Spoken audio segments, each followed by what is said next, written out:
अस्सलाम वालेकुम, मैं डॉक्टर मेहर अली शाह बतौर चाइल्ड स्पेशलिस्ट आप लोगों से मुखातिब हूँ। और आज का हमारा टॉपिक है बच्चों में नज़ला, खांसी, ज़ुकाम बड़े और छोटे बच्चों में किस तरह से फैलता है और इससे कैसे बचाया जा सकता है बच्चों को।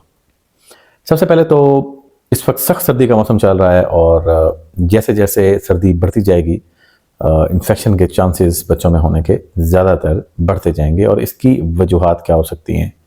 बड़े जो लोग हैं, बड़ों से अक्सर अगर किसी बड़े को का गला ख़राब है, अगर किसी बड़े को चेस्ट इन्फेक्शन है, किसी बड़े को फीवर है और उसको साथ में बलगम और खांसी है, तो उनसे छोटे बच्चों में इन्फेक्शन बड़ी आसानी से फैल सकता है। छोटे बच्चे इन्फेक्शन को नहीं फैलाते और छोटे बच्चों से इन्फेक्शन फैलने का ख़तरा बहुत कम होता है, परसेंटेज कम है।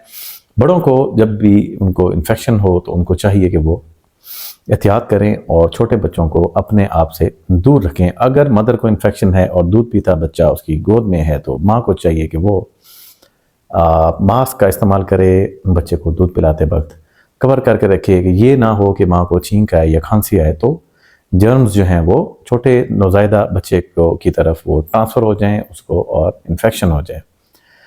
दूसरी बात यह कि छोटे बच्चों को सर्दी से, ठंडी हवा से बचा के रखें। एयर ह्यूमिडिफायर अपने कमरों में जो लोग अफोर्ड कर सकते हैं वो इस्तेमाल करें या हीटर का इस्तेमाल करें और थोड़ी थोड़ी देर बाद 1 घंटा या 1.5 घंटे 2 घंटे के बाद अपने कमरे का दरवाज़ा थोड़ी देर के लिए ज़रूर खोलें।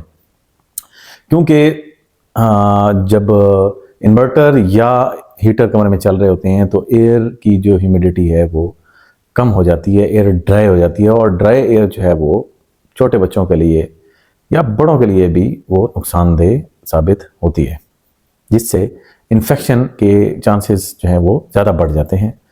तो बड़ों को चाहिए कि छोटे बच्चों को इस तरह से सेफ़ रखें, सर्दी से बचा के रखें और अगर इन्फेक्शन है तो अपने हाथों को अच्छी तरह साफ़ करें। और अगर किसी बच्चे को इन्फेक्शन हो रहा है, आपको लगता है कि उसको खांसी बहुत ज़्यादा होने लग गई है, बच्चे को फीवर होने लग गया है, बच्चा दूध पीना बच्चे ने कम कर दिया है, तो फ़ौरी अपने डॉक्टर से रुजू करें और बच्चे का मुआयना करवाएं। क्योंकि नमूनिया के केसेस आजकल बहुत ज़्यादा कॉमन आ रहे हैं।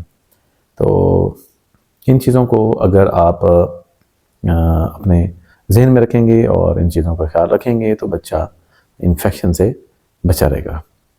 तो बच्चों का दूध जो है वो उसको ज़रूर पानी को गर्म करके और बनाएं, जो अगर टॉप फीड दे रहे हैं बच्चे को, और अगर मदर फीड पर है तो कोई इशू नहीं है। तो इन चीज़ों का ख्याल रखें, इंशाल्लाह आपके बच्चे सेहतमंद रहेंगे। बहुत शुक्रिया।